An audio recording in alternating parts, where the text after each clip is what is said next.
नमस्कार, कार्यक्रम कल 24 मा यहाँलाई स्वागत छ। म राजीव खत्री। केही भूल अक्षम्य हुन्छन्, त्यस्ता भूलमा सरी भन्न पाइन्न। माफी चाहन्छौँ भन्नु पनि अर्थ हुँदैन। बिरामीको शल्यक्रिया गर्दा चिकित्सकले गरेको भूलबाट कसैको ज्यान जान सक्छ। ज्यान गइसकेपछि भूल भएछ भन्नुको के अर्थ? आकाशमा जहाज उडाइरहेको चालकले गरेको गल्तीले विमान दुर्घटना पर्न सक्छ। यस्ता केही अवस्थामा गल्ती भयो भन्ने अवसर पनि पाइँदैन।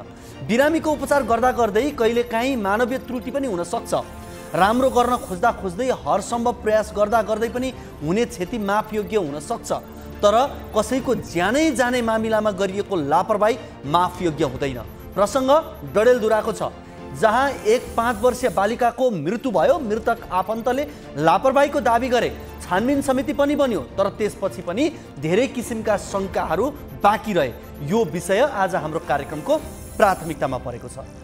यो मौसममा पाइने मिठो फल हो लिची। तर त्यही लिची यदि बालबालिकालाई खाली पेटमा मजाले खान दियो भने उनीहरूको केही घन्टामै ज्यान जान्छ। भारतको बिहारमा वर्षेनी खाली पेटमा लिची खाँदा धेरै बालबालिकाको ज्यान जाने गरेको छ, ज्यान गुमाउने गरेका छन्। स्वादिष्ट फलले त ज्यान दिन्छ भने जसले आफूसँग विष बोकेर हिँड्छ, अर्थात् सर्प कति घातक हुन्छ भन्ने बखान गरिरहन परेन। सर्पले अरू प्राणीका अन्डा, भ्यागुता, किरा, फट्याङ्ग्रालाई आफ्नो आहारा बनाउँछ, जसका कारण वनस्पति र प्राणीको सङ्ख्यात्मक सन्तुलन कायम राख्न मद्दत गर्छ। सर्पको शरीरले वातावरणको तापक्रम अनुसार आफूलाई सन्तुलन गर्न सक्दैन। जस्तो तापक्रम छ त्यो सहनु वा त्यसै अनुकूल हुनु सर्पका लागि बाध्यात्मक हुन्छ। गर्मी मौसममा सर्प आफ्नो आहारा खोज्न र प्रजननका लागि सक्रिय हुन्छ। यो बेला सर्पले टोक्ने सम्भावना पनि बढी हुन्छ। आम रूपमा चिसो मौसममा सर्पहरू शीत निन्द्रामा हुन्छन्। विशेष गरी तराईमा पाइने गोमन सर्पको एक थोपा विष 80 देखि 100 जना मानिसको ज्यान लिन सक्ने गरी काफी हुन्छ। यसबाट पनि स्पष्ट हुन्छ कि गोमन कि त धेरै विषालु हुन्छ भन्ने प्रश्न हुन्छ। जति विषालु भए पनि सर्प आफै मानिसलाई टोक्न भने आउँदैन। तर पनि सर्पदंशको समस्या नेपालमा ठुलो र भयङ्कर छ। सर्पले टोकेको व्यक्तिले समयमै उपचार पायो भने ज्यान जानबाट रोक्न सकिन्छ। केही जिल्लामा अहिले पनि एन्टिभेनम र दक्ष जनशक्ति अभावमा सर्पदंशको उपचार हुन समस्या भइरहेको विषय आज हाम्रो कार्यक्रमको प्राथमिकतामा परेको छ। विकासका नाममा रुख काट्ने, डाँडा कोपर्ने, CFC उत्सर्जन गर्ने, प्रकृतिका उद्योग कल कारखानालाई बढावा दिनु पर्यावरणीय दृष्टिकोणले उपयुक्त मानिँदैन।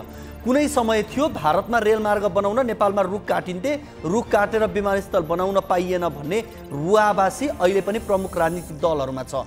24 लाख रुख काटेर विमानस्थल बनाउन कुनै पनि दृष्टिले, कुनै पनि हिसाबले उपयुक्त छैन भन्ने फैसला सर्वोच्चले नै गरिसकेको छ। तर पनि अदालतको परमादेशबाट गठन भएको वर्तमान सरकार अदालतको यो फैसला अटेर गरेर निजगढमा विमानस्थल बनाउन बजेट छुट्याइरहेको छ। विकास गर्दा वातावरण विनाश हुन्छ भने त्यो विकास नै होइन। विकास त यस्तो हुनुपर्छ कि त्यसले सबैलाई हितै मात्र गर्नुपर्छ। त्यसलाई मात्रै दिगो विकास भन्न सकिन्छ। विकास र पर्यावरण बीचको तालमेल मिलेन भने त्यसले पार्ने दुष्प्रभाव भयङ्कर पनि हुन सक्छ। निर्माणाधीन मध्ये भोटेकोशी जलविद्युत आयोजनाले वातावरणमा दुष्प्रभाव पारेको भन्ने जनगुनासो आज हाम्रो कार्यक्रमको प्राथमिकतामा परेको छ। यसको अलावा तपाईको गुनासोलाई हामी कार्यक्रममा प्रत्यक्ष समेट्नेछौँ।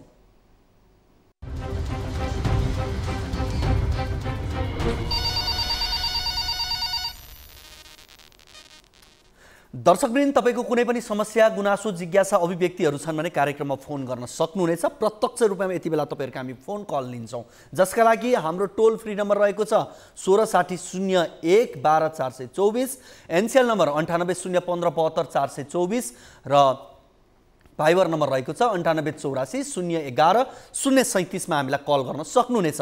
तपाईलाई फोन या भाइबर जुन माध्यम सजिलो लाग्छ त्यही माध्यम उपयोग गरेर आउन सक्नुहुनेछ। मात्र तपाईले समस्या गुनासो कार्यक्रममा राख्न सक्नुहुनेछ र तपाई आफ्नो नाम बताउन चाहनुहुन्न भने नाम नबताइकन पनि आफ्नो समस्या राख्न सक्नुहुनेछ। त्यो छुट पनि यहाँलाई हामीले दिएका छौं। कार्यक्रममा यति बेला हामीसँग प्रत्यक्ष रूपमा कोही दर्शक फोन सम्पर्कमा जोडिनु भएको छ, उहाँसँग कुराकानी गर्छौं। हजुर नमस्ते। नमस्कार। हजुर कहाँबाट को बोल्दै हुनुहुन्छ? मेरो नाम सङ्गीता दाहाल हो हैन? हजुर।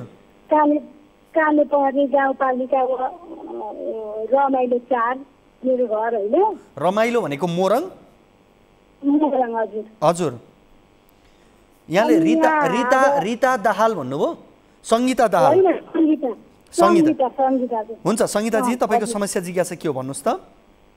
मेरो चाहिँ यो फेसबुकको बारेमा होइन, मेरो श्रीमानलाई लेखेको होइन यो सुजन दर्शन भन्नेले होइन। हजुर। अनि मेरो श्रीमानको चाहिँ अब त्यहाँले नआएको कोही छैन होइन। हजुर। मेरो अर्काले पालेको कोही छैन होइन मेरो श्रीमानको चाहिँ।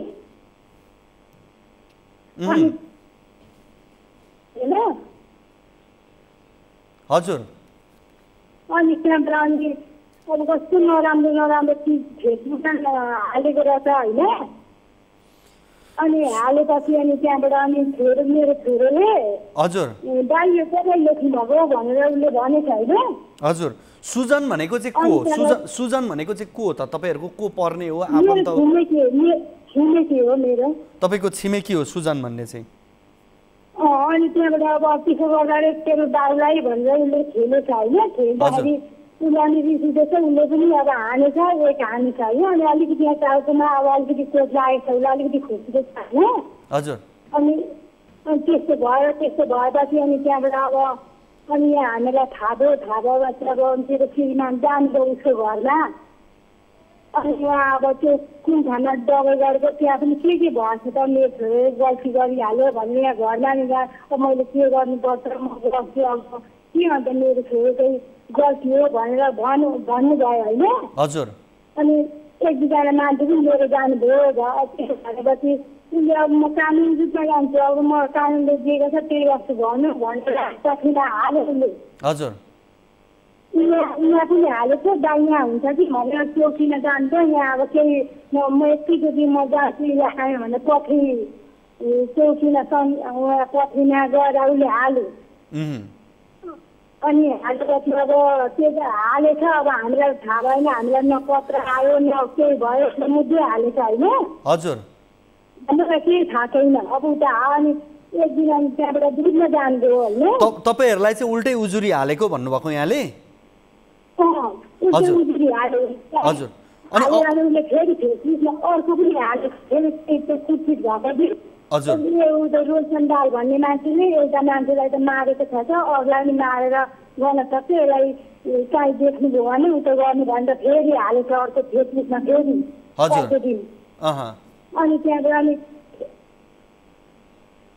अनि त्यसो गरेछ होइन। अनि त्यहाँबाट अनि त्यो चौकीमा अहिले उता हालेको। सङ्गीताजी यसलाई अलिकति यहाँले संक्षेपमा भन्नु होला। अब त्यसपछि के भयो? अहिले के भइरहेको छ? अहिले कि अब त्यति भयो अस्ति आज 10 दिन भयो यहाँ पनि रमाइलोको पुलिसले कुट्दैन हामी पनि घरमा थिएनौँ होइन। हजुर। 81 अब नकै गरेको त्यहाँ दाँतना 81 गरेर अलिकति उयो भागिदिएको क्या। अब तपाईँको श्रीमानको बारेमा यसरी नराम्रो गरेर सामाजिक सञ्जालमा हाल्नुपर्ने कारण के थियो? अरू उहाँहरूको केही रिसिभी केही कारण हो यो? केही थिएन। अब आसनमा बागेको नजिदेको न भन भन्नुभएको केही पनि थिएन। ठिक छ, तपाईँले उहाँको नम्बर हामीलाई उपलब्ध गराउनु भएको छ यहाँले? त्यहाँबाट नि अनि त्यति भयो होइन। हजुर। त्यति भएपछि त्यहाँबाट अनि अहिले चाहिँ मेरो छोरो चौकीमा होइन 10 दिन भयो हालेको छ होइन। अनि म मुद्दा हालिसकेको सिक्दै अनि अब आज चाहिँ अब लिन जहाँ अब त्यो ढल्यो के आयो के गरेर ल्याउनुपर्छ अरे भनेर बाबाहरू जानुभएको छ अहिले। हजुर। अनि त्यहाँबाट अनि अब अहिले जानुभएको छ। अब यही हो। अब अनि हामीले पनि अब यो फेसबुकमा हालेको केही के गर्न सकिन्छ होला होइन। सङ्गीताजी, अब मैले तपाईँसँग जस्तो सुजन के हो उहाँको नाम? सुजन भन्छ कि। ठिक छ, मलाई अलिकति हजुर तपाईँको अडियो मलाई अलिकति बुझ्न थोरै समस्या भएको छ। यहाँसँग फेरि म सम्पर्कमा हामी रहन्छौँ र यो विषयमा थप जानकारी गराउँछौँ। सुजन उहाँसँग हामीले के दोहोरो कुराकानी गर्ने प्रयास पक्कै होइन होला। हजुर छैन त त्यता हजुर हजुर फोन नम्बर मलाई थाहा छैन एहे हुन्छ ठिक छ संहिताजी यहाँले हामीलाई सम्पर्क गर्नुभएको छ यो विषयमा हामी थप बुझ्ने प्रयास गर्छौँ बुझेर यहाँलाई हामी जानकारी गराउँछौँ अझ भनौँ उहाँसँग हामी भोलिका कार्यक्रमहरूमा दोहोरो कुराकानी गराउने प्रयास पनि गरौँला है त हुन्छ संहिताजी हामीसँग रमाइलो झोडाबाट भन्दै हुनुहुन्थ्यो मोरङबाट संगीता दाहाल हुनुहुन्थ्यो उहाँको मैले अलिकति के आवाजहरू चाहिँ प्रष्ट बुझ्न सकेको थिइनँ केही प्राविधिक कारणले गर्दाखेरि उहाँले आफ्नो श्रीमानको बारेमा चाहिँ सामाजिक सञ्जालमा साइबर क्राइम सम्बन्धी समस्या उहाँले भन्दै हुनुहुन्थ्यो यस विषयलाई हामी थप फेरि आगामी कार्यक्रममा फलोअप गर्नेछौँ यहाँहरूलाई पनि हामी आग्रह गर्छौँ तपाईँको पनि कुनै समस्या जिज्ञासा अभिव्यक्ति छन् भने हामीलाई फोन गर्नुहोला हाम्रो टोल फ्री नम्बर 16600112 एनसेल नम्बर 9801575424 र भाइबर नम्बर 9884011037 जुन स्क्रिनमा पनि यहाँहरूले हाम्रो नम्बरहरू देख्न सक्नुहुन्छ यी नम्बरहरूमा फोन गरेर समस्या गुनासो राख्दै गर्नुहोला यति बेला भने लागौँ पहिलो रिपोर्टतर्फ डडेलधुरा अस्पतालमा जेठ 19 गते सोही जिल्लाको भागेश्वर गाउँपालिका 5 सिराङ्की 5 वर्षीय बालिका एनुसा थापा मगरको मृत्यु भयो उनको मृत्यु अस्वाभाविक भन्दै आफन्तले शव उठाउन नमानेपछि डडेलधुराका प्रमुख जिल्ला अधिकारी मोहनराज जोशीले अस्पतालका मेडिकल सुपरिन्टेन्डेन्ट डाक्टर चेतराज भट्टराईलाई घटनाको छानबिन गरी प्रतिवेदन पेश गर्न र दोषीमाथि कारवाही गर्न भनिएपछि बालिकाको शव उठ्यो तर घटनाको 10 दिनपछि आएको प्रतिवेदनमा भने अस्पतालको बचाउ गरेको भन्दै आफन्तमा आशंका उब्जिएको छ टिभी जर्नलिस्ट उत्तर विष्टले पठाएको यो रिपोर्ट हेरौँ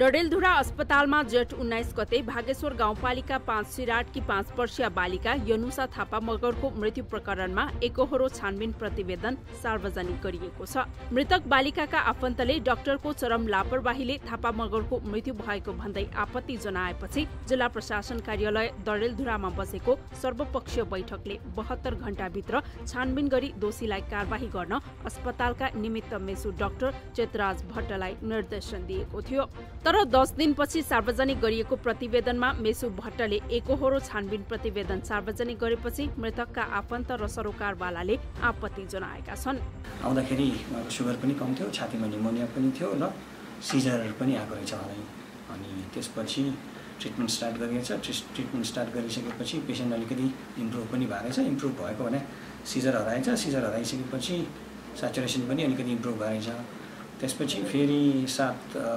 7:15 तिर पेसेन्ट डिटेरियोरेट भएर हामीले आइसियु शिफ्ट गरेको हो आइसियु शिफ्ट गरेर रिसर्सिटेसन गर्दा पनि डाक्टरहरूले पुरा प्रयास गर्दा पनि पेसेन्ट रिभाइभ भएन छ अनि 9 बजे चाहिँ मोर्टालिटी भएको हो मेसु भट्टले सार्वजनिक गरेको छानबिन प्रतिवेदन एकोहोरो र दोषी बचाउनका लागि मात्र हचुवाका भरमा सार्वजनिक गरिएको मृतकका बुवा प्रकाश थापाले गुनासो गरेका छन् प्रतिवेदनमा उल्लेख गरिएको यनुसा 2 दिन अघि बिरामी भएको र अस्पतालले यनुसाको प्राथमिक उपचार गर्दा गर्दै मृत्यु भएको विषयमा गम्भीर आपत्ति देखाए दोषी लुकाउन अस्पतालले विभिन्न बहाना गरिरहेको मृतक बालिकाका आफन्तको आरोप छ विशिष्ट विशेषज्ञ सेवासहित संघीय सरकार मातहत रहेको अस्पतालमा बालरोग विशेषज्ञ डाक्टर समयमै उपस्थित नहुनु र रोग पत्ता नलगाई अनावश्यक औषधि प्रयोग गरिएकाले यनुसाको मृत्यु भएको आफन्तको गुनासो छ 6 बजे पुगेको थियो सर बिमारीको लागि उहाँसम्म ठिकै थियो डाक्टर बोलाउँदा पनि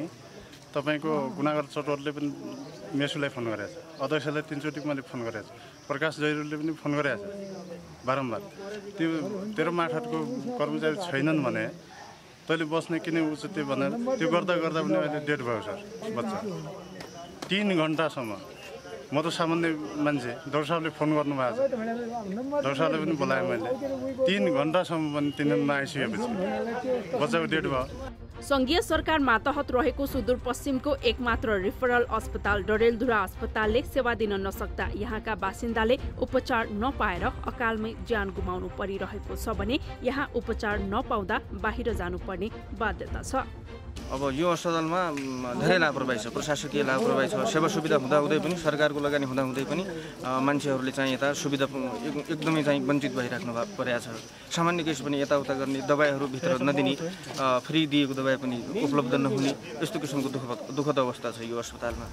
मेसो भट्टले एकोहोरो छानबिन प्रतिवेदन सार्वजनिक गरेको सर्वपक्षीय आरोपपछि घटनाको यथार्थ छानबिनका लागि पुनः छानबिन समिति बनाइएको छ। मेसो भट्टको संयोजकत्वमा स्वास्थ्य कार्यालय डडेलधुराका प्रमुख र जिल्ला प्रशासन कार्यालय डडेलधुराका प्रशासकीय अधिकृत सदस्य रहने गरी 3 सदस्यीय छानबिन समिति बनाइएको छ।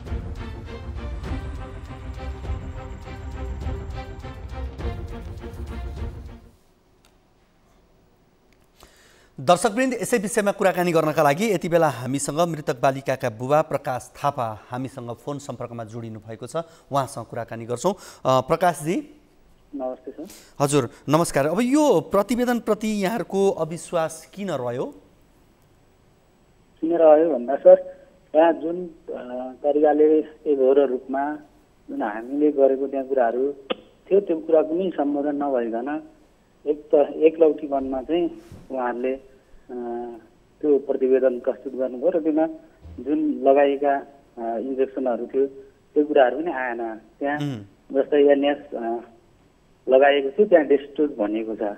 एनएस यी औषधिहरू पनि जुन हामीलाई त्यो गरेको औषधि एउटा र त्यहाँ प्रतिवेदनमा भएको औषधि अर्को हुँदाखेरि चाहिँ आपत्ति गर्न र त्यहाँ लापरवाहीको कारणले गर्दा नै भएको हो भन्ने कुराहरूलाई चाहिँ गरेर हामीले त दुःख पायौँ र हामी जस्ता अनेकौँ हजारौँ, मेरो नानी जस्तो हजारौँ नानीहरूले चाहिँ ज्यान गुमाउन नपरोस् भन्ने किसिमले चाहिँ फेरि हामी आपत्ति गराएर त्यो पुनः प्रतिवेदनको माग चाहिँ हामीले गरेको हो। त्यो सिसिटिभी फुटेज सहितको जुन मृतकको तर्फबाट पनि हरेक कुराहरू समावेश हुनु पर्थ्यो, त्यो कुराहरू नभइकन एकहोरो मात्र प्रतिवेदन भएर हाम्रो आपत्ति चाहिँ रहेको छ।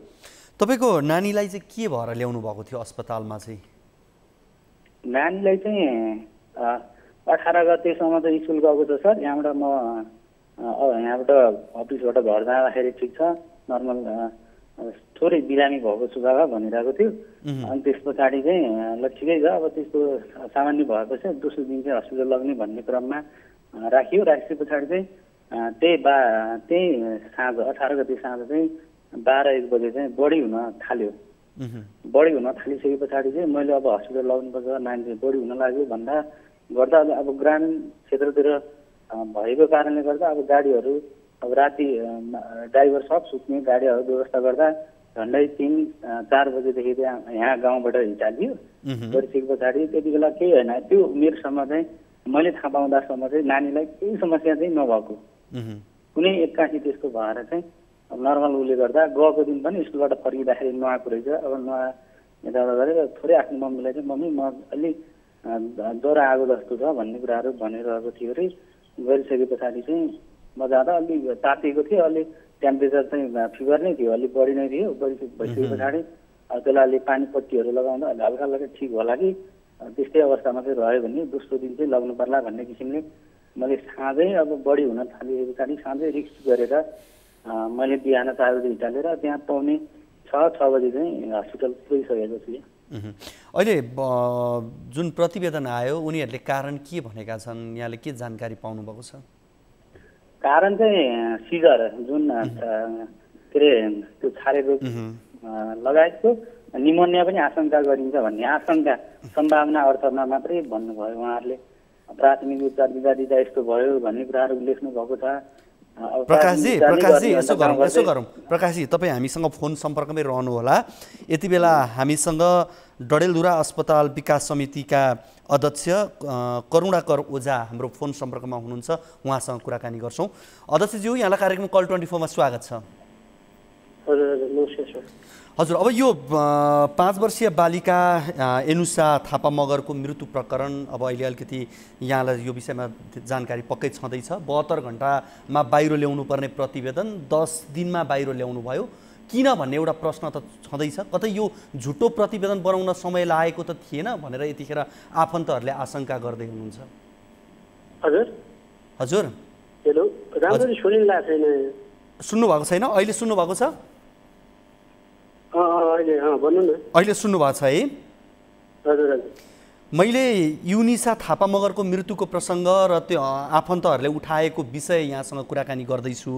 अब यो 72 घण्टामा बाहिर ल्याउनु पर्ने भनेको प्रतिवेदन 10 दिन ल्याउन मात्रै समय लगाउनु भयो कि यो झुटो प्रतिवेदन बनाउनलाई समय लागेको थियो भनेर मैले यहाँलाई सोधेको।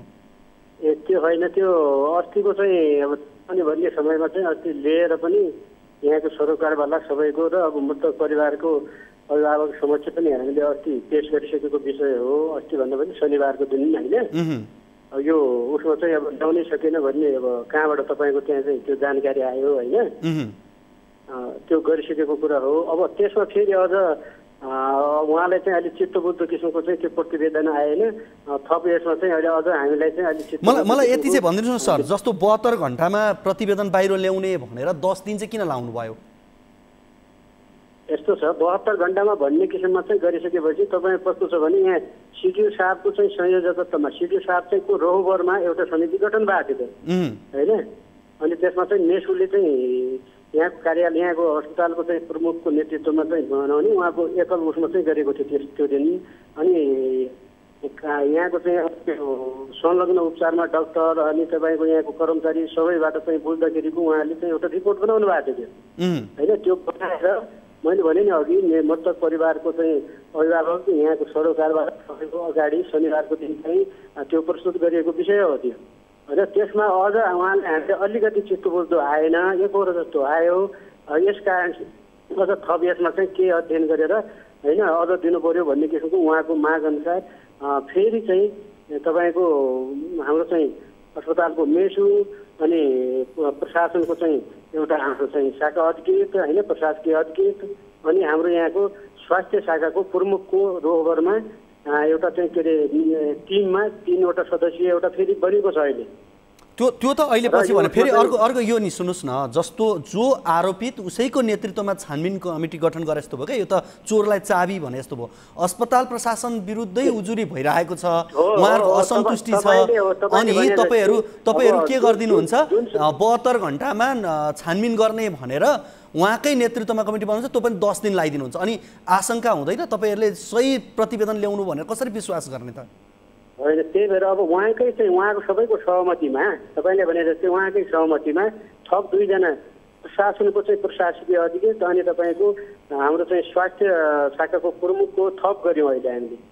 यो त अहिले पछिल्लो समय अर्को कमिटी गठन गर्यो हो। सुन्नुहोस् न, यो त पहिलो यो अर्को कमिटी गठन भयो कि यो त मैले बुझेँ, तर मैले तपाईँसँग बुझ्न खोजेको कुरा के हो भने कहिलेकाहीँ मानवीय त्रुटि हुन्छन्, तर मानवीय त्रुटि कस्तो अवस्था भन्दाखेरि यो विषयमा मान्छेको जीवनसँगका कुरामा मानवीय त्रुटि भनेर पन्सिन सक्ने अवस्था रहँदैनन्। त्यसकारण व्यक्तिको यहाँ ज्यान गइसकेको कुरा छ। एउटा कुरा के छ भने तपाईँको हरेक कुराहरूमा चाहिँ म पुरै सहमति छु। मेरो पनि एउटा के हो भने म पनि तपाईँको पब्लिक फेयरको मान्छे हो, पब्लिकको चाहिँ भोइस बोल्ने मान्छे। मेरो चाहिँ जिम्मेवारी, मेरो कर्तव्य, मेरो दायित्व पनि त्यही हो होइन।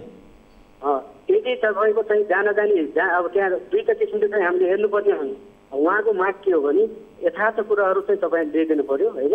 यथार्थ ल्याउने अवस्थामा चाहिँ सुरुमा बनाएको तपाईँले भने जस्तै मेसुकै उसमा थियो, जहाँ चाहिँ हामीले चाहिँ जसपछि लगाएको छौँ उसकै उसमा चाहिँ भएको हुनाले अब त्यो पनि त्यो बनाएको दिनदेखि पनि उहाँकै सहमतिमा मेसुको नेतृत्वमा बनाएको हो त्यो होइन। अहिले उसमा चाहिँ फेरि पनि तपाईँको मेसु 2 जना सबैलाई चाहिँ विश्वास दिलाउने टिम चाहिँ अहिले बनाएको छ। अब यसमा चाहिँ सबैले विशेष किसिमले विस्तृत अध्ययन गरेर यो सरोकारवाला सबैको अगाडि चाहिँ ल्याउने भन्ने किसिमले। अब तपाईँ अस्पतालको सर सुन्नुहोस् न, तपाईँ अब डडेलधुरा अस्पताल विकास समितिको अध्यक्षको रूपमा हुनुहुन्छ। यो अस्पताललाई के गर्ने कसो गर्ने भन्ने कुरा जिम्मेवार व्यक्ति तपाईँ हो। तर डडेलधुरा जसले पहाडी जिल्ला 7वटा जिल्लाका अन्य बिरामी पनि यस ठाउँमा आउँछन्, यो महत्त्वपूर्ण अस्पताल, त्यहाँ आउने बिरामीका आफन्तहरूले भनिरहेका छन् प्रशासकीय लापरवाही छ, त्यहाँभित्र औषधि दिँदैन लगायतका त्यहाँभित्रका वातावरणका कुरा गर्ने भने भद्रगोर अवस्था छ। यस्तो छ, लान्छरा लगाउनु होइन, यहाँ तपाईँको गुनासो आउनु होइन, हरेक कुराहरू के छ भने गुनासो आउनु त एउटा सार्वजनिक ठाउँमा त त्यो एउटा होला धेरै कुराहरू हाम्रा कमजोरी पनि छन्, हामीले सुधार्नुपर्ने कुराहरू पनि छन् होइन। यो मानेमा मिडियाहरू साथीहरूसँग तपाईँ सबैसँग के हो भने यथार्थ कुराहरू बुझेर तपाईँहरूले पनि अलिकति प्रसारण गरिदियो भने पनि हामीलाई पनि थप त्यसमा चाहिँ के सुधार्नुपर्ने हुन्छ, के गर्नुपर्ने हुन्छ भन्ने हामीलाई पनि। तपाईँको भनाइ यथार्थको मापदण्ड के भन्नुहोस् त? तपाईँसँग मैले प्रश्न गरेकै छु, तपाईँसँग मैले सोधेकै छु किन यस्तो भनेर, लगायत हाम्रो टिभी जर्नलिस्टले त्यहाँबाट त्यहाँका अन्य बिरामीका आफन्तसँग कुराकानी गरेर बाइट पठाउनु भएको छ। योभन्दा ब्यालेन्समा तपाईँलाई के चाहियो ल भन्नुहोस्? यथार्थ यहाँभन्दा के चाहियो? हामीले देखाएकै छौँ फुटेजमा। अब तपाईँको पक्षबाट कुरा गरिदिएर तपाईँहरूले बनाएको प्रतिवेदनलाई चाहिँ हुबहु हामीले सही हो भनिदियो भने चाहिँ त्यो चाहिँ यथार्थ हुने हो। त्यो मैले भन्नु खोजेँ होइन कि त्यो मैले चाहिँ यथार्थ त्यो के अरे प्रतिवेदन पेश गरेको त्यो हुबहु पुरै उहाँले चाहिँ स्वीकार्नुपर्छ पनि होइन। त्यो चाहिँ किनभने उहाँको सामने मैले आफै बोल्दाखेरि नै उहाँलाई चाहिँ चित्त बुझ्दो किसिमको अझ उहाँको विश्वास चाहिँ दिलाउने किसिमको चाहिँ टिम निर्माण गरेर होइन यसलाई अझ अध्ययन गरौँ भन्ने किसिमले त पुनः चाहिँ फेरि चाहिँ सुन्नुहोस् न, तपाईँहरूको अस्पतालको इन्भाइरोमेन्ट त्यहाँको वातावरण कस्तो छ, काम गर्ने तौर तरिका के छ भनेर त्यहाँका बिरामीका आफन्तले भन्नुभएकै छ। एउटा बिरामी भएर 5 वर्ष बालिका गई मृत्यु भयो। मृत्यु कहिलेकाहीँ त्यो अस्पताल गइसकेपछि अब बिरामी के हो त्यसको वास्तविकता फरक होला। तर तपाईँहरूले प्रतिवेदन छानबिन कमिटी बनाउनुहुन्छ, चोरलाई चाबी भने जस्तो जसलाई दोषी बनाएको छ उसैलाई बनाउनुहुन्छ, अनि 72 घण्टामा ल्याउने भनेको प्रतिवेदन 10 दिन लगाउनुहुन्छ। अब यो बिचमा हामीले आशंका नगर्ने, बिरामीका आफन्तले आशंका नगर्ने, अरूले आशंका नगर्ने भन्ने त्यो आधारै मियो नै भेट्टाइँदैन क्या सर? त्यो यसो हो, आशंकै नगर्ने यताउता हामीले कस्तो भने मैले त्यही भने नि त्यही भएर त वास्तविक स्थिति अध्ययन गर्नको लागि पुनः ल ठिक छ। अब भन्नुहोस्, मलाई यति चाहिँ भनिदिनुहोस्, अब यो विषयमा अब यो प्रशासनिक लापरवाही यो छ त्यो छ भन्ने कुरा तपाईँले सुनि पनि सक्नु भएको छ, अन्यले पनि तपाईँलाई भन्नु होला या तपाईँ कति आफैमा जानकार हुनुहुन्छ होला, कतिपय अवस्थामा सुधार्नुपर्ने कुरा यहाँलाई पनि थाहा होला। अब अहिलेको यो जुन बालिकाको कुरा छ र आफन्तहरूले उहाँको बुवा पनि यति बेला हाम्रो फोन सम्पर्कमै पनि हुनुहुन्छ, पहिला म उहाँसँग तपाईँसँग थोरै जोड्छु, त्यसपछि तपाईँसँग म कुराकानी गर्छु। प्रकाशजी, तपाईँको केही कुरा छ सरसँग?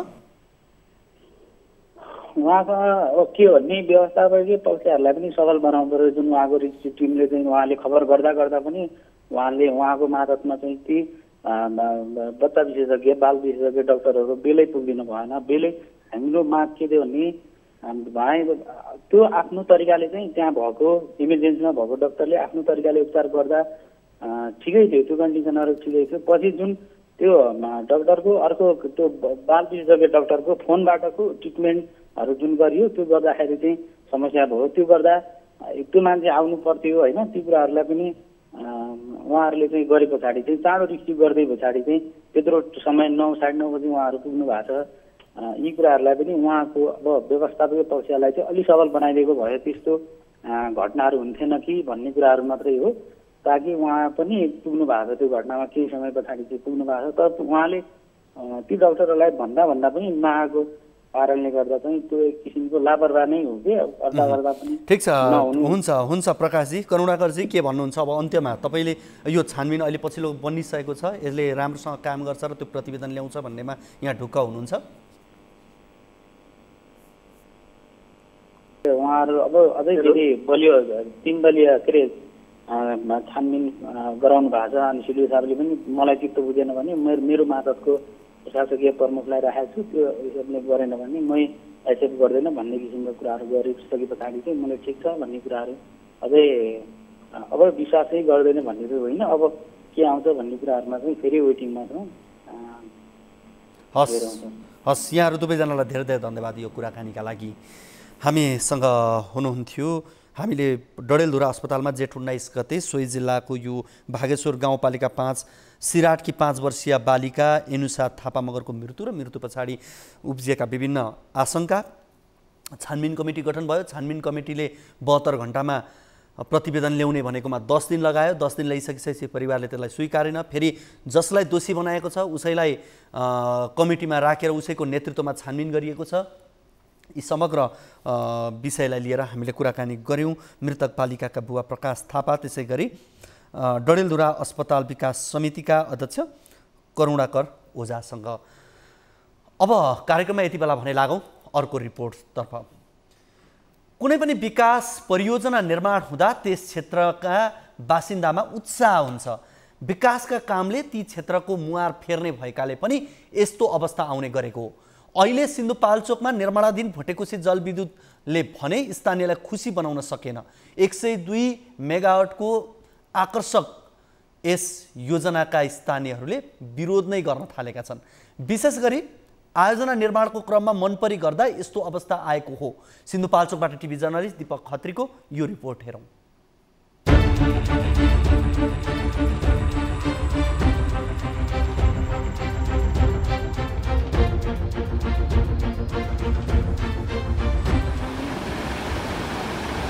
यो हो सिन्धुपाल्चोकको 12 विषय नगरपालिका 5 जम्बुमा निर्माणाधीन मध्य भुटेकोसी जलविद्युत आयोजना। यो आयोजना बन्ने भएसँगै स्थानीय उत्साहित थिए। आयोजनासँगै सडक र अन्य पूर्वाधार बन्ने आशाका कारण यस्तो अवस्था आएको थियो। तर आयोजना निर्माणका क्रममा जथाभावी भएको भन्दै यति बेला स्थानीय असन्तुष्ट बनेका छन्। आयोजनाले सुरुङभित्र प्रयोग गर्ने विद्युतीय केमिकल लगायतका वस्तु सिधै नदीमा ल्याएर हाल्ने गरेको पाइन्छ। यसले नदी प्रदूषित हुँदा जलचरदेखि नदीको पानी प्रयोग भएको खेतीलाई समेत असर गरेको छ। अब जग्गामा यो मकिङ जताभावी फालेको छ। अब जस्तै यो खोलाको यो माछादेखि लिएर हरेक कुराहरूलाई अब बाधा पुगेको छ। अब खोलाको अब जस्तै अब नसोधिकन अब कुनै पनि अब स्थानीय निकायले नसोधेर रातारात जिसिबी लगाएर चाहिँ यो मकिङहरू उठाएर चाहिँ अब यिनीहरूले अब यहाँ प्रसरमा पेलिएको छ। एकदमै समस्या छ। यो माटो प्रदूषणै बिगार्छ भनेर भन्ने कुरा आएको छ। यहाँ माछा पालनहरू छ। यहाँनिर ठाउँ ठाउँमा माछा छोडिरहेको छ। उहाँ हाम्रो प्रमुख मान्यज्यूले नै अस्ति कति हजारौँ माछा ल्याएर छोड्नु भएको, त्यो पनि कहाँ पुग्यो कि यसकै प्रदर्शनले गर्दा। आयोजनाले अनुमति नदिएको ठाउँमा सर्वसाधारणलाई पेलेर मिलेमत्तोमा मगको डम्पिङ गर्दा स्थानीयले हैरानी बेहोर्नु परेको हो। आयोजनाले मनपरी गर्न थालेसँगै विरोध गरिएको जनप्रतिनिधि र राजनैतिक दल बताउँछन्। हामीले सम्बन्धित निकायलाई पनि ध्यानाकर्षण गराएका छौँ।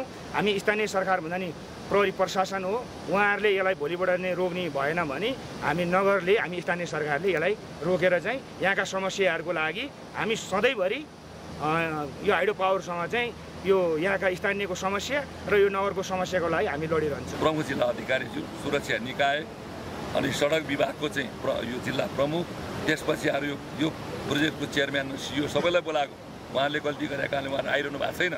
चाइनिज ठेकेदारलाई बोलाएको छ र यहाँको चाहिँ प्रमुख यो अहिले काम गरिरहेको शाखामा प्रमुख भएर काम गरेको मान्छेहरूलाई बोलाएको तपाईँले अहिले सुन्नुभयो कि यो नियम विरुद्ध, यो कानुन विरुद्ध, मानवीय संवेदना विरुद्ध चाहिँ यो काम भएको भनेर उहाँले स्वीकार्नु भएको छ। चिनिया ठेकेदार कम्पनी ग्वाङसी कन्स्ट्रक्सन प्राइभेट लिमिटेडका कामदारले मकिङ तोकिए भन्दा फरक केही स्थानीय व्यक्तिको जग्गामा फालेकोले समस्या आएको आयोजनाले स्वीकार गरेको छ। कन्सल्टेन्ट मार्फत उसले काम गर्छ होइन, कन्सल्टेन्टले नै उसलाई चाहिँ काम लाग्छ।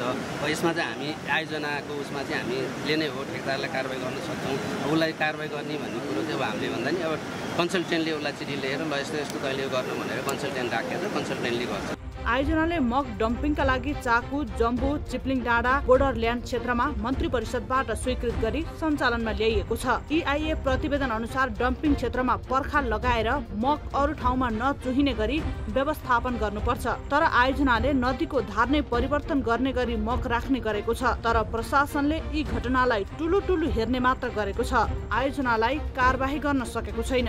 कुनै चिजहरू कलेक्सन भयो भने त्यसलाई लगेर एडजस्ट गर्ने अर्को खालको मेकानिजम पनि त्यहाँ हुन्छ। त्यो मेकानिजम कस्तो खालको छ र त्यहाँ के चाहिँ हामीले थप के सहयोग गर्नुपर्छ भन्ने कुरा चाहिँ प्रोजेक्टसँगै बुझेपछि थाहा हुन्छ। अहिले चाहिँ जस्तो यो ठुक्रेको माटोलाई काहीँ यसलाई फेरि युज गर्ने पनि त्यहाँभित्र स्ट्राटेजी हुनसक्छ। त्यो बुझेर त्यो चाँडो गर्नुहोस् भन्नेतिर हामी लाग्छौँ। यस्ता आयोजना निर्माण हुँदा स्वीकृति पाउँदा व्यक्त गरिएको प्रतिबद्धता अनुसार नै काम हुनुपर्ने हो। तर निर्माण कम्पनीले यसलाई व्यवस्था गर्दा अहिले समस्या आएको हो। यस्तो गम्भीर विषयलाई व्यवस्था गर्ने निर्माण कम्पनीको प्रवृत्तिलाई बेलैमा सच्याउने गरी काम गर्न आवश्यक छ।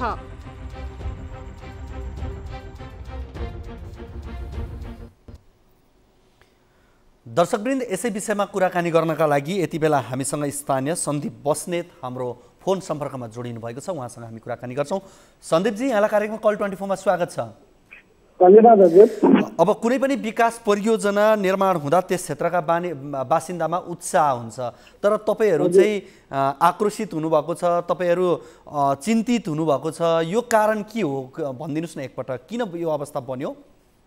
हामी एउटा चाहिँ स्थानीय भइरहँदा होइन हजुर हामी के अवस्थामा हो भने उहाँहरूले चाहिँ त्यो जुन ब्लास्टिङ गरेको मगहरू हुन्छ नि त्यो चाहिँ जताभावी हामीले चाहिँ त्यो मगले गर्दाखेरि चाहिँ हामीलाई डाइरेक्ट स्वास्थ्यमा अलिकति हानिकारक तत्त्वहरू बाहिर निस्किने अनि हामीलाई विभिन्न बिरामी हुने अनि जस्तै अब पर्यावरण हुन्छ नि हजुर यो वातावरणमा चाहिँ असर पर्ने अब खोला नालामा त्यो मग फाल्दाखेरि अब त्यो भित्र खोलाको माछाहरू समेत असर पर्ने खालको चाहिँ गतिविधि भएको कारण हामी अलिकति स्थानीयहरू चिन्तित पनि भएको हो र आकर्षित पनि भइरहेको छौँ। अब पूर्व मन्त्री त्यसै क्षेत्रका माननीयज्यू पनि पुग्नु भएको रहेछ, प्रमुख जिल्ला अधिकारी पनि त्यहाँ पुग्नु भएको रहेछ। यस पछाडि केही परिवर्तन र आयोजनाका अधिकारीले पनि जनसम्पर्क अधिकारीले पनि गल्ती स्वीकार्नु भएको रहेछ, केही सुधार भयो कि उस्तै छ अवस्था? अब अहिले चाहिँ यसो हेर्दाखेरि उहाँहरू सचेत भएको हामीले अहिले देख्न सक्छौँ होइन। पूर्व मन्त्री आदरणीय मोहनबहादुर बस्नेतले निर्देशन गरिसकेपछि उहाँहरू पनि केही अब सुध्रिने भन्ने भनिएको छ। तैपनि अब अहिलेसम्म चाहिँ उनीहरूले केही अब त्यो मग उठाउने विषयमा उनीहरूले केही काम गरिहालेको चाहिँ छैन हजुर होइन। अब हामी चाहिँ 2-3 दिन चाहिँ पछि उहाँहरूले चाहिँ फेरि अब यो मगहरू उठाउने विषयमा अब तत्कालै काम गर्ने भनेर चाहिँ भन्नुभएको छ। अनि अब फेरि अब 2-3 दिन पछि भएन भने फेरि हामी स्थानीयहरू अब बारबिसे नगरपालिका भोटेकोसी गाउँपालिकाहरूको जनताहरू फेरि डेलिगेसन चाहिँ जाने भन्ने कुरा आइरहेको छ हजुर। हस् सन्दीपजी, कुराकानी गरिदिनु भयो, यहाँलाई धेरै धेरै धन्यवाद।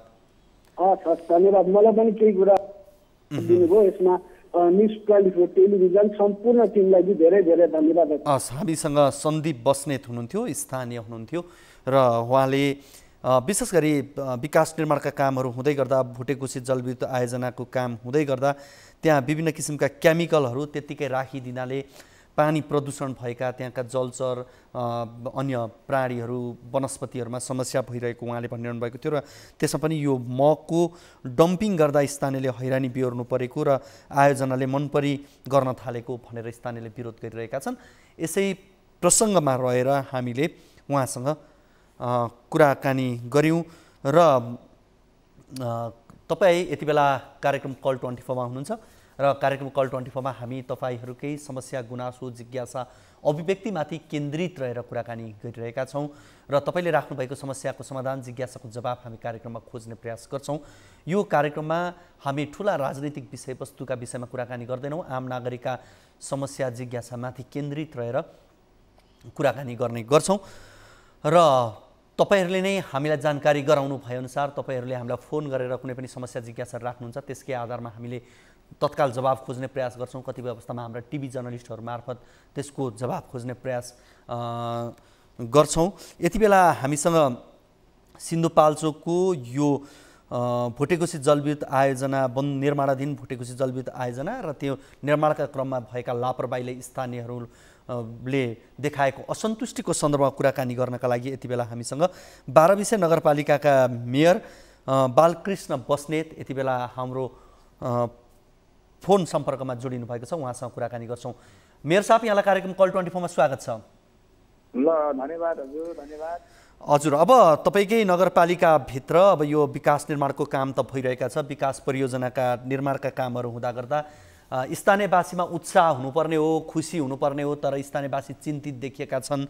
मगलाई जताभावी डम्पिङ गरियो, यसले गर्दाखेरि पानी प्रदूषित भयो भन्ने लगायतका विषय कुराहरू उठेका छन्। यहाँ आफै पनि यो कुरालाई कतिको नजिकबाट यहाँले निहाल्नु भएको छ, हेर्नु भएको छ, सम्भवतः यहाँ पनि त्यो क्षेत्रमा गएर हेरिसक्नु भएको भने जस्तो मैले जानकारी पनि पाएको छु।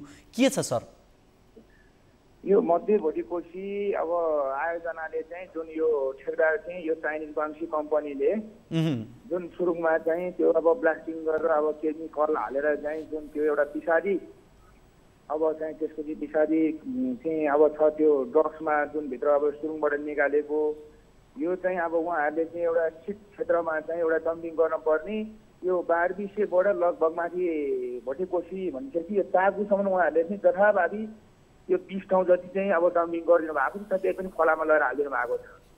अब यो सिन्धुपाल्चोक जिल्ला अलिकति अब यो बाढी पहिरोको कारणले गर्दाखेरि अब त्यहाँबाट त्यो रोडाहरू फेरि उँधो बगाएर ल्याउने, त्यसले बढी क्षति गरिदिने।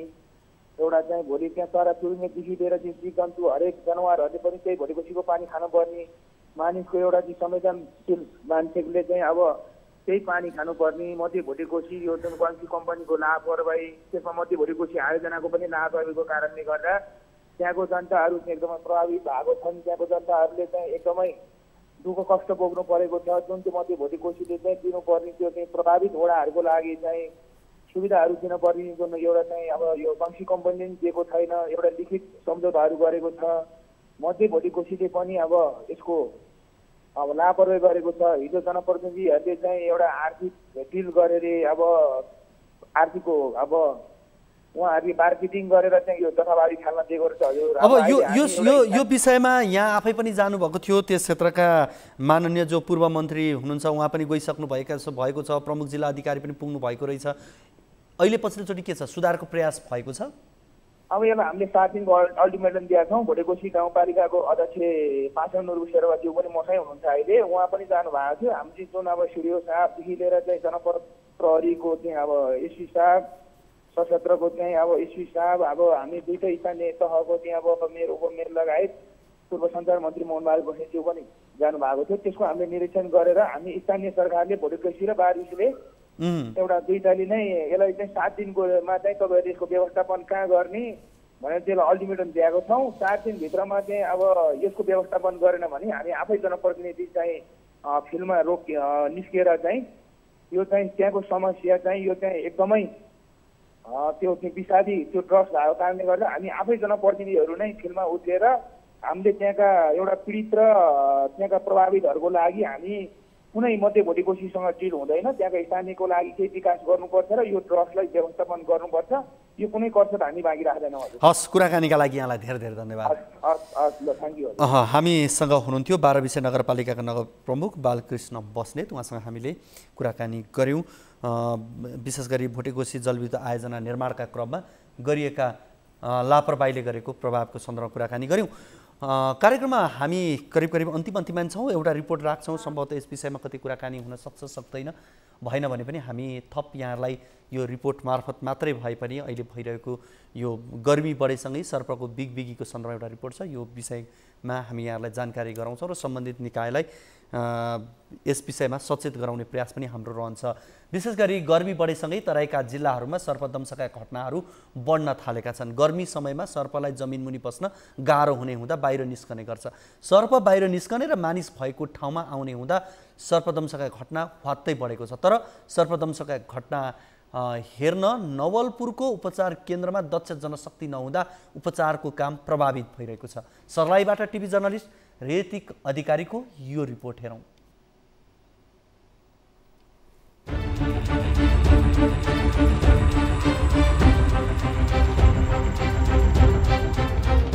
सर्लाहीको लालबन्दी नगरपालिका 1 नवलपुरमा रहेको सर्पदंश उपचार केन्द्रमा यति बेला भिडभाड बढेको छ। सो क्षेत्रमा सर्पदंशको घटना बढ्दा बिरामी संख्या बढी देखिएको हो। केन्द्रमा अहिले दैनिक 3 देखि 4 जनासम्म सर्पले डसेका बिरामीहरू उपचारका लागि आउने गरेका छन्। 2 जना एमबीबीएस डाक्टर पनि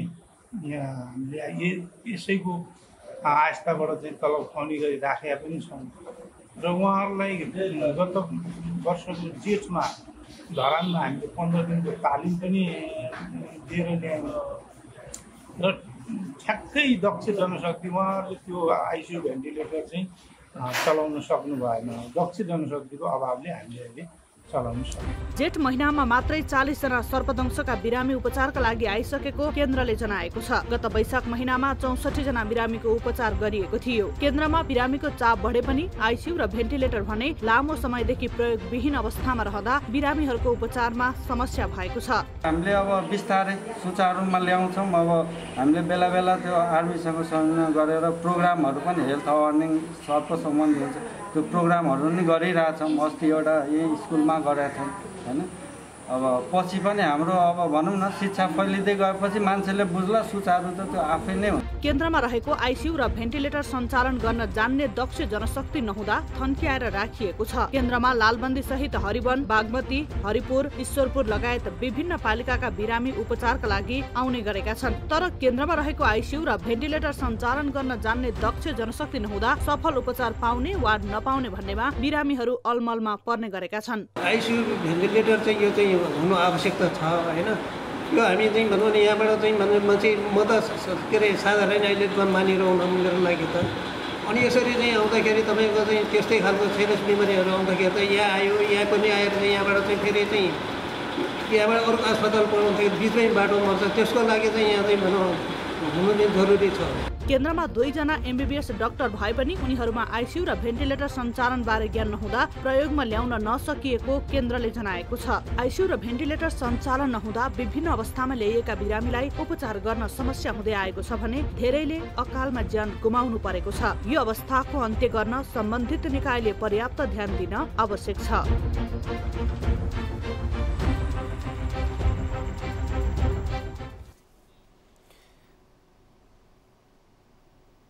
दर्शकवृन्द, गर्मी बढेसँगै तराईका जिल्लामा सर्पदंशका घटनाहरू पनि बढ्न थालेका छन्। तर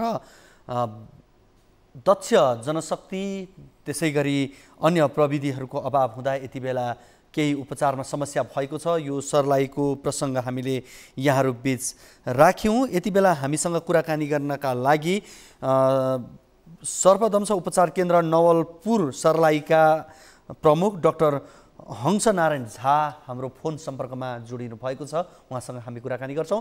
डाक्टर साहब, यहाँलाई कार्यक्रम कल 24 मा स्वागत छ। हजुर भन्नुहोस्। अब गर्मी बढेसँगै तराईका जिल्लाहरूमा सर्पदंशका घटनाहरू हरेक वर्ष बढ्ने गर्छ। सर्लाहीमा पनि अहिले बढेको छ। दैनिक 3-4 जनासम्म यहाँले उपचार गरिरहनु परेको छ भन्ने हामीले जानकारी पनि पाएका छौँ। तर विशेष गरी दक्ष चिकित्सक, दक्ष व्यक्तिहरू नहुँदा, भेन्टिलेटर लगायतका प्रविधिहरू सञ्चालन गर्ने व्यक्ति नहुँदा समस्या भएको भनेर बिरामीहरूले गुनासो गरेका छन्। किन सर यो समस्या रह्यो? यसको समाधान खोज्न किन सकिएन होला?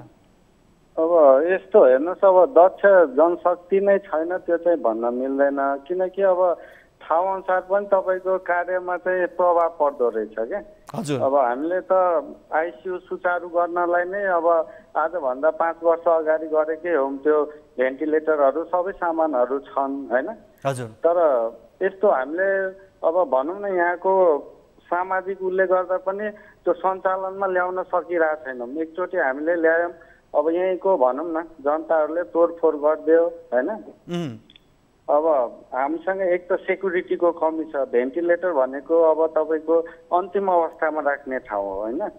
अब मान्छेको बुझाइमा चाहिँ यहाँ अलिक फरक छ। भेन्टिलेटरमा राख्यो भने बिरामी जिउँदै आउँछ भन्ने कुरा हुँदैन। त्यो त अन्तिम अवस्था, अब कृत्रिम श्वास भनौँ न त्यो हो होइन। अब भेन्टिलेटरबाट अब 100मा 100% बिरामी आउँदैन। अब त्यहाँबाट भनौँ न 100 जना राख्यो भने त्यही 3-4 जना चाहिँ फर्केर आउने हो क्या। अब अहिले ठ्याक्कै हामीले भने जस्तै त्यहाँ जो बिरामीहरू अरूले भने जस्तै समस्या चाहिँ छ कि छैन उपचारमा? उपचारमा त अब भनौँ न नर्मल बिरामीको त छैन। एउटा चाहिँ अब हाम्रो मेन चाहिँ जटिल हुन्छ त्यो कालो करैत, हामीले यतातिर भन्छौँ, साइन्टिफिक चाहिँ कमन करैत हो कि इङ्ग्लिसमा। अनि त्यो चाहिँ आयो भने अलि जटिल नै हुन्छ। हामीले प्राय रेफर गर्ने भनेको त्यही केस हो क्या। किनकि हाम्रो त अब यो भनौँ न अब यहाँको लागि यो ठुलो संस्था भयो नि अब क्षमताको आधारमा त प्राथमिक नै भन्छौँ हामीले होइन। अब त्यही भएर त्यो कालो। डाक्टर साहब, अलिकति मलाई एउटा कुरा चाहिँ प्रश्न गरिन्छ। तपाईँले अघि के भन्नुभयो भने असुरक्षाका कुरा स्थानीयले तोडफोड गरेका कारणले हामीले राख्न सकेनौँ भन्नुभयो। त्यस्तो असुरक्षित हुनुपर्ने कारण के छ र यसमा? अब त्यही त भने नि तपाईँको मान्छेको बुझाइमा चाहिँ फरक हो कि। त्यही मैले भने भेन्टिलेटर अब अन्तिम अवस्थामा राख्ने मेसिन हो नि त। अब यहाँ चाहिँ मान्छेको बुझाइमा अब भेन्टिलेटरमै राख्यो भने बिरामी बच्छ भन्ने चाहिँ विश्वास 100% नै बच्छ भनेको राखेर कसैको मृत्यु भयो भने तोडफोड हुन्छ भन्ने डरले चाहिँ नराखेको भन्न खोज्नुभएको डाक्टर साहबले? हजुर, एकचोटि भएको पनि थियो। हामीले फेरि पुनः सञ्चालनमा ल्यायो तर पनि गर्न सकिएन क्या। फेरि पुनः रूपमा चाहिँ कन्टिन्युटी दिन सकिएनौँ क्या हामीले। भनेको त अब त्यसो हो भनेदेखि त कोही बिरामीले तोडफोड गरिदिन्छन्, आफन्तले तोडफोड गरिदिन्छन् भनेर प्रयोगमा नल्याउँदाखेरि त अन्य बिरामी त रिस्कमा भयो नि डाक्टर साहब, भएन र? हजुर हजुर हजुर। यहाँहरूले असुरक्षाको कारणले गरेर भन्दाखेरि त सुरक्षाको बाटोहरू खोज्नु पर्थ्यो होला नि त? होइन, बाटो त अब हामीसँग आर्मीको नि स्टाफहरू 2 जना त जहिले पनि हुनुहुन्छ, तर अब भनौँ न अब 100 जना एउटा बिरामीसँग 100-200 जना कुरुवा हुन्छन् होइन। अब भेन्टिलेटरमा राखेको बिरामीका सम्बन्धमा बुझाइमा गलत भएर कसैले तोडफोड गर्छ भनेर हामीले भेन्टिलेटर प्रयोगमा नल्याउने भन्ने त यो अलिकति तर्कसङ्गत भएन कि जस्तो लाग्यो डाक्टर साहब मलाई त। होइन, त्यो चाहिँ अब हामीले त्यो सन्दर्भमा चाहिँ त्यही कारणले चाहिँ सुचारूमा नल्याएको होइन, अरू पनि थुप्रै कारणहरू छन्। अब भनौँ जसरी अब स्टाफको नि कमी भन्नु पर्यो, किनकि मैले त्यही भएर सुरुमै डाक्टर साहबलाई स्टाफकै समस्या होला भनेर मैले कुरा गरेँ, तर डाक्टर साहबले चाहिँ स्टाफको समस्या चाहिँ छैन, तर सुरक्षाको दृष्टिकोणले चाहिँ हामीले भेन्टिलेटर प्रयोग गरेनौँ भन्नुभयो क्या यहाँले। अनि अलिकति कस्तो नमिल्दो कुरा जस्तो लाग्यो कि बरु स्टाफको कुरा चाहिँ भएनन् भन्दाखेरि स्टाफ ल्याउनु पर्थ्यो होला, माग्नु पर्थ्यो होला भन्ने कुरा रहलान्, तर भएको चिज प्रयोग गर्न सक्ने मान्छे हुनुहुन्छ भनेदेखि त भनेका छौँ होइन। हाम्रो त यो प्राय सर्पदंश जहाँको छ त्यो त अब सिजनल हस्पिटल हो होइन, तपाईँको 3-4 महिना बिरामी हुन्छन्, त्यसपछि हुँदैन होइन। अब हामीले त्यही भएर पनि जस्तो वर्षैभरि प्रयोग भएनन् होला, हुँदैन होला, तर 3-4 महिना हुन्छ भने 3-4 महिनाको झन् चुस्त दुरुस्त हुनुपर्छ भन्ने कुरा पनि होला नि त फेरि।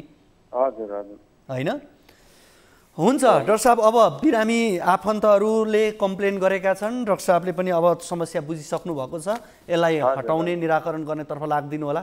वर्षैभरिको कुरा पनि रहन्छ, 5-6 महिनाको कुरा हो होइन, 4 महिना राम्रो बनाएर सञ्चालन गरिदिएर बिरामीलाई सहज उपचार हुन्छ भनेदेखि त्यो नै राम्रो कुरा हो। हुन्छ, कुराकानी गरिदिनु भयो, यहाँलाई धेरै धेरै धन्यवाद। दर्शकवृन्द, हामीले सर्लाहीमा सर्पदंशको बिरामी बढेको प्रसङ्गसँगै बिरामीहरूको उपचारमा थप केही समस्या भएको भन्ने विषयमा रहेर त्यहाँका चिकित्सकसँग कुराकानी गऱ्यौँ। आजको कार्यक्रमको निर्धारित समय सकिसकेको छ। भोलिको कार्यक्रममा हामी अन्य विषयहरूसहित यहाँहरू बीच उपस्थित हुने नै छौँ। तबसम्मको लागि बिदा दिनुहोस्। हवस् त, नमस्ते।